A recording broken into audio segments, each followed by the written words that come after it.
ना मोनफ्रोमबो entrance exam recruitment एग्जामनि उनाव रिजाल्ट ओंखारो आरो रिजाल्टनि उनाव रिक्रुटमेन्ट बा सिलेक्शन प्रसेसा जानायनि उनाव बेखौ एपइन्टमेन्ट होनाय जायो दा बेयाव इन्डिभिजुवेलि केन्डिडेटफोरा जायफोरा एप्लाइ खालामदोंमोन जायफोरनि एक्सपेक्टेसन दंमोन बयनियावबो गावबा गावनियाव मोनसे हिसाब निकास थायो आरो ग्रिभेन्सेसफोर थायो आरो बिथांमोनाबो सानदों जे मेरिटनि आधाराव आंबो मोननांगौमोन बैबो मोननांगौमोन आङो बै खालिबो बुंदों गोबां केन्डिडेटआ जोंनियावबो माखासे कमप्लेन होफैदों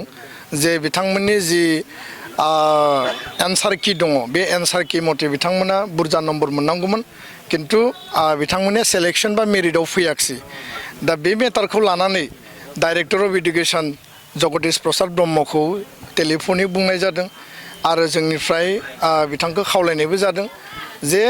एक सप्ताहनि जि मोनसे टाइम होनानै बिथांमोना केन्डिडेटफ्रा जुदि गावबा गाव ग्रिभेन्सेसफोर दङबा बेखौ साबमिट खालामनांगौ आरो बिनि उनाव बिथांमोना भेरिफाइ खालामगोन बा रिचेकिं खालामगोन आं मैयाबो बिथांजों रायलायदों जे रावबो जाहाथे केन्डिडेटआ डाउट थाया ट्रान्सपारेन्ट आरो जि बिथांमोननियाव माने रिकुवेस्ट बा आपिल बिथांमोना माने साबमिट खालामदों बे मथे बिथांमोननो मिथिहोनायनि बेबस्था खालामनांगौ अब्लानिया केन्डिडेटफोरनियाव बे डाउटआ थानाय नङा आरो गोबां खोथाफोरा गोबां ओंखारो दा बेखायनो ट्रान्सपारेन्टलि जेला बे सिस्टेमखौ खालामनानै होगोन इउनिभार्सिटिया रिटेन एग्जाम कन्डाक्ट खालामदों आरो जि सेन्ट्रेल सिलेक्शन बोर्ड आरो बे बोर्डनि जि माने इन्टारनेल कमिटिया गासै रिजाल्टखौ तयार खालामदों जिखौ जों मिथियो दा बेखायनो एग्जाम कन्डाक्ट खालामग्रा बड'लेण्ड इउनिभार्सिटि बेनि माने कन्ट्रलार आरो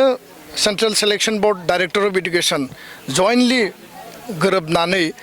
बे स्टुडेन्टफोरनि जिखिनि ग्रिभेन्स दङ बेखौ रोखा खालामनानै होनांगौ आरो अब्लानो गासैबो थिग जागोन होननानै आं सानो आरो स्टुडेन्टनि केन्डिडेटनि जि ग्रिभेन्स बे ग्रिभेन्सखौ एड्रेस आरो रिड्रेस खालामनाया बयनिबो बिबान आं बेखिनिखौ मावनो थाखाय खावलायबाय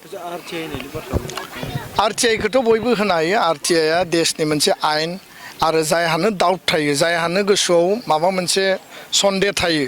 बेयो आरटिआइनि गेजेरजों एन्सार शीटखौ नायनो हायो बेयाव OMR दङ ना मा दङ बा बिनि जि मोनसे मेरिटनि जि टेलि खालामनाय बे गासैबोखौबो बिथांमोना मोननो हानायनि नायनो हानायनि ट्रान्सपारेन्टलि नुनो हानायनि बयहाबो अधिकार दङ आरो आरटिआइआ खुनु गाज्रि बाथ्रा नङा गाज्रि सिस्टेम नङा आरटिआइखौ नागरिकनि बा नोगोरारिनि अधिकारनि थाखायनो होदों जे राइट टु इनफरमेसन एक्टनि आन्दाराव बिथांमोना नुनो हायो नायनो हायो दा बेखायनो सोरबा आरटिआइ होगोन सोरबा रिकुवेस्ट लेटार होगोन जाय जि लेभेलाव गैया मानो बे ट्रान्सपारेन्टलि बयनोबो बे इनफरमेसनखौ होयोब्लानो बे क्लियार जागोन